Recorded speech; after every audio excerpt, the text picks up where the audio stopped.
People pray for a good wife like it's an order. Lord, give me a loyal, peaceful woman. But forget to ask if they're becoming a good husband. You can't want peace at home and bring chaos in your behavior. And you can't expect a strong partner while giving weak effort.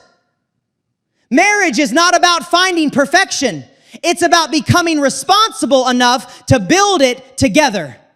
Otherwise, it's like wearing a designer suit with bathroom slippers. Looks good from far, but doesn't match up close. Everybody wants a perfect wife, but forgets to fix themselves first. You can't pray for peace and live like chaos. Marriage is simple. Become the person you're asking for. Otherwise, it's just a nice outfit with bathroom slippers, and everybody can see it. Nobody hides pain better than a mother trying to stay strong for her kids. She can be going through stress, heartbreak, money pressure, and still show up like everything is normal.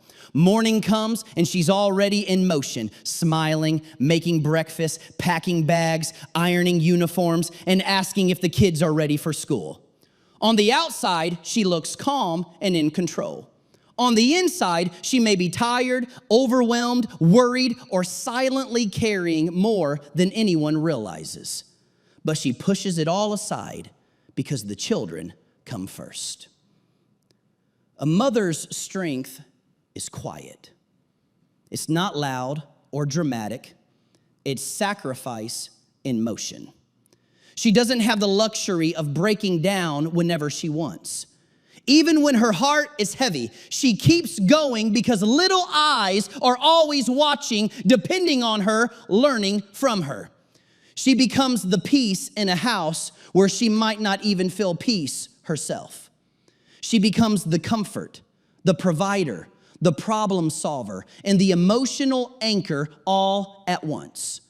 Then night comes. Everything is finally quiet. That's when her own thoughts begin to speak about the stress, the worries, the weight she carried all day without showing it. But even then, she doesn't quit.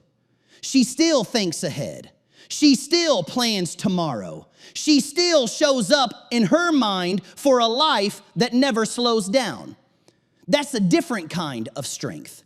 The kind that doesn't ask for attention, doesn't complain loudly, but carries everything anyway, day after day, without applause. A happy woman won't be looking for an escape. She won't be emotionally distant, and she won't be silently disconnecting from the relationship. Instead of living in suspicion and constantly checking for betrayal, focus on what actually builds trust, connection, communication, and care. Stop turning love into surveillance. Because once a relationship becomes about monitoring instead of understanding, it starts to feel like pressure instead of peace. And pressure doesn't create loyalty, it creates distance. A healthy relationship isn't maintained by fear of cheating, but by effort to keep each other emotionally seen and valued. When a woman feels heard, respected, appreciated, and genuinely happy, she doesn't need to search for attention elsewhere. But when she feels ignored, emotionally alone, or taken for granted, no amount of checking her phone or questioning her movements will fix what's missing inside the relationship. So instead of asking, is she cheating? A better question is she happy with me? And do I show up for her the way she needs? Because trust isn't built through control, it's built through care. This line is powerful, but it's also a bit symbolic and can be misunderstood if taken too literally. If we treat it as a metaphor, it's basically talking about two different types of behavior in people when they know they've done wrong. A dog looking down represents guilt, awareness, or remorse. Someone who recognizes their mistake and shows it in their body language.